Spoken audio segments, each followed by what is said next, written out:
I'm Ryan Arnold, and this is a story about comic books.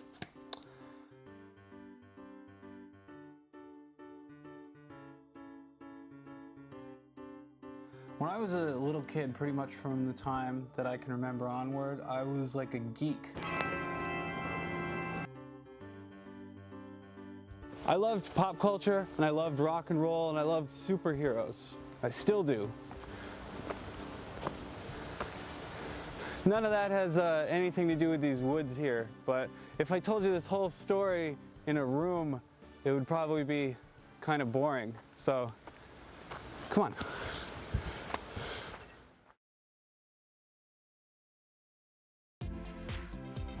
There is still a mall here.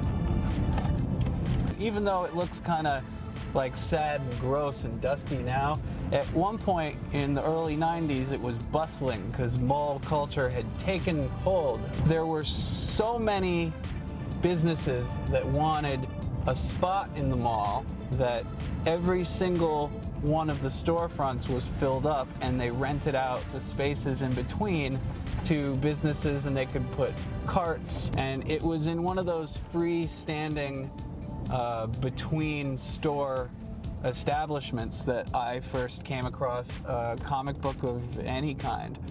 Venom #1, Lethal Protector. So basically this alien and the guy wearing it as a suit both hate Spider-Man. So he's they both hate him a lot. I think it was my 27th birthday. My grandmother wanted to get me a gift certificate to the bookstore, so I went to the bookstore. She said, let me buy you a book. So I said, okay. But the thing that my eyes settled upon was called Death of the Family. It was a Batman story. I didn't realize it at the time, but it had just come out. It was written by this guy named Scott Snyder, drawn by Greg Capullo. They would end up doing this iconic 5-year Batman run. In my opinion, one of the greatest in history. It was one of the most disturbing, horrifying books I'd ever read in my entire life. That was the moment that I really got seriously back into comic books. There are 6 eye movements that reveal motive, then 15 variations of each one. On everyone else you face, even the most hardened criminals, the pupils contract or expand depending on emotion. Happiness, laughter, affection, the pupils open. Fear, anger, hatred, the pupils close. But not his.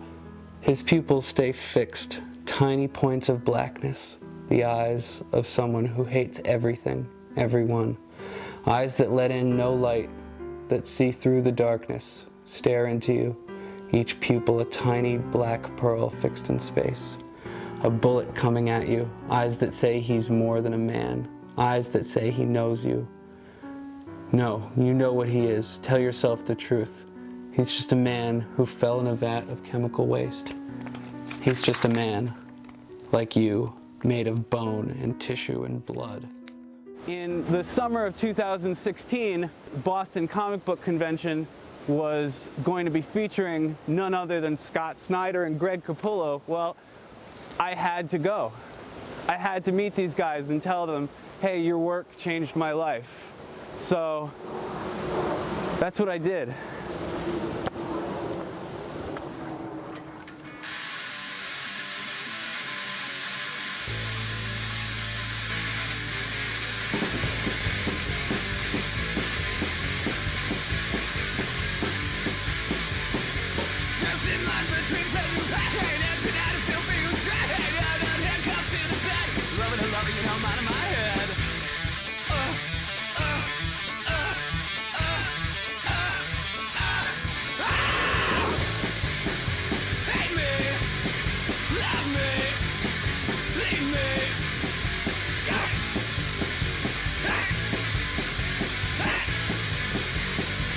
We're here at Boston Comic Con and things are crazy. Are you any specific Joker or you're an amalgam of neon? I've been here all 3 days. I've gone dressing up and stuff. It's always a good time. This is actually our first trip to Comic-Con at all, like ever. Great. Having a good time. This is action figures and collectibles. I literally don't have any more room.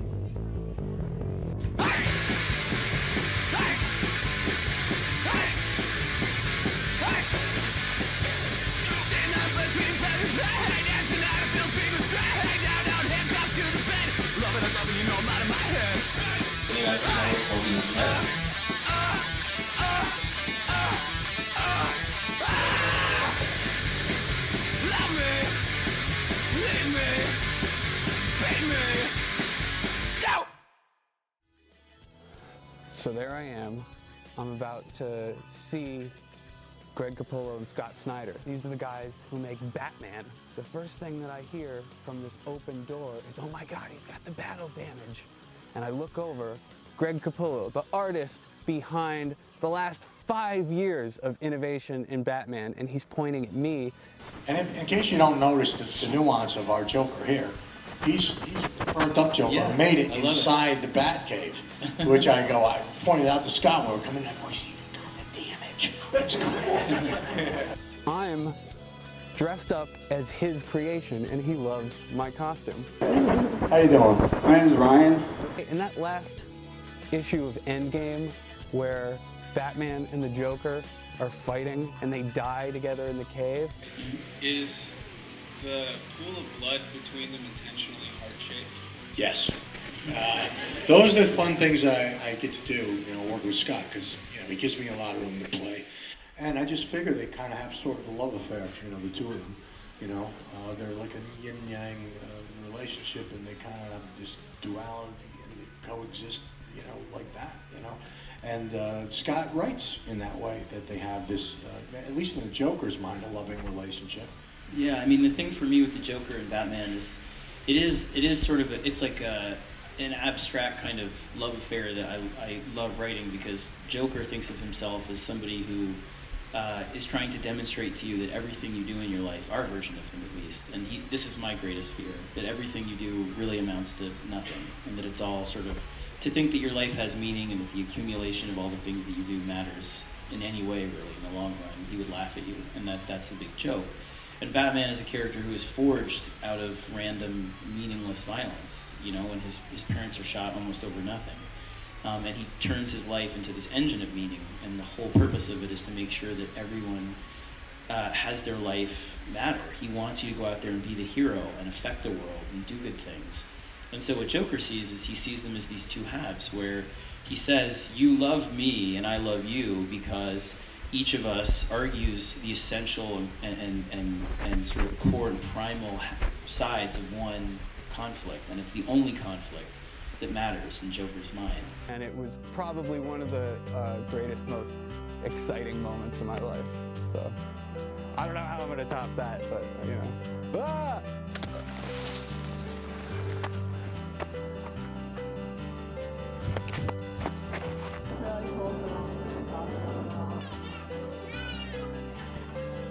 You might get shot, you might get eaten.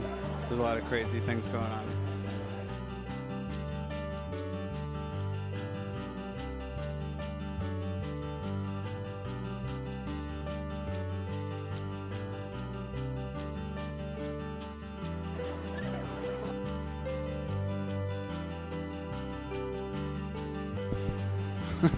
Point that. This is what several of the rooms in my house look like.